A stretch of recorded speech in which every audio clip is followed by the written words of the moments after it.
one of the things that we might want to do with these confidence intervals problems is we may kind of want to go backwards, meaning I may have a specific margin of error in mind, and I want to know how large of a sample do I need to take in order to achieve that margin of error. Because margin of error depends on sample size. I know if I take a large enough sample, I can achieve a very small margin of error. So I want to know, hey, if I start with a margin of error, can I work backwards to calculate a necessary sample size? Now, I know that the formula for margin of error looks like z star times my standard error, and of course I know that my standard error formula is square root of p times 1 minus p hat over n. I'm going to take the formula for standard error right here and just plug that into my margin of error formula. So that will look like my margin of error is equal to z star times standard error, which is square root of p hat times 1 minus p hat divided by n. Now, I want to keep in mind what it is that I'm going to be looking for. In these types of problems, you will know what the margin of error is. You will usually know a confidence level, which will tell you z star. You will have a p hat, which is a prior estimate to the sample proportion. And we're looking for n. So the thing I want to end up with is n. I'd really like a formula that ends up with n equals blah, blah, blah, blah, blah, something like that. So I'm going to try and solve this equation over here for n. We're just going to do some algebra in this video. So the very first thing I see n is inside of the square root function. I cannot solve for n while it lives in the square root. So what I'm going to do is I'm going to take both sides of this equation and I'm going to square it. I'm going to square both sides. And what that does, on the left-hand side, I will have the margin of error squared. I have to square both parts of this. And lucky for me, there's just multiplication in here, which means I don't need to FOIL this out. I'll simply have z star squared. And then when I square the square root right here, we just drop the square root. So we have the p hat times 1 minus p hat divided by n. From here, there's a couple different things that I could do.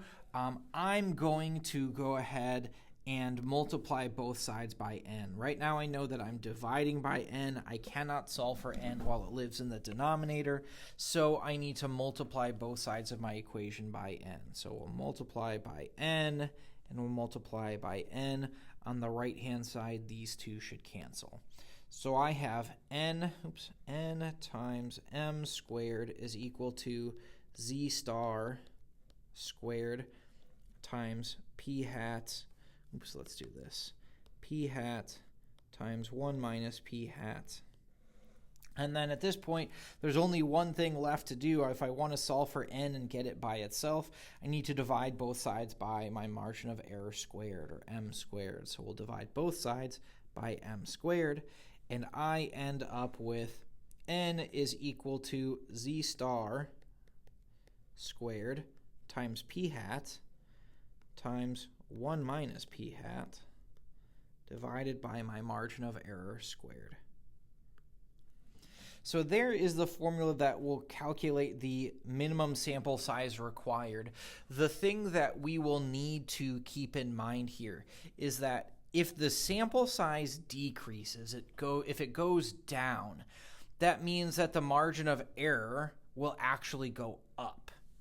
What this means for me in these types of problems is that when I'm solving for n, this is kind of one of the only times that we're going to see this rule pop up, is when we're solving for n. N always, always, always, always goes up when you're rounding, because n represents our sample size, meaning n cannot be a decimal. So let's just say, for the sake of argument, that I calculated n to be 461.02. Normally, if you were going to round that, you would say 461. But what happens here is that when you go down, so here I'm going from a little over to 461 to exactly 461, n is decreasing, meaning my sample size goes down. This will increase my margin of error m, which is bad. I don't want that. In these types of problems, I have a margin of error and I want the margin of error to be below that number. So what that means is we cannot decrease n from whatever our calculations say. So what that means is that even if n is this very small decimal, 461.02, you have to round it up to the next whole number, which means n will have to be 462 in this problem. So be very careful. It's a very easy mistake to make because it's really the only time that we're going to use this special rounding rule.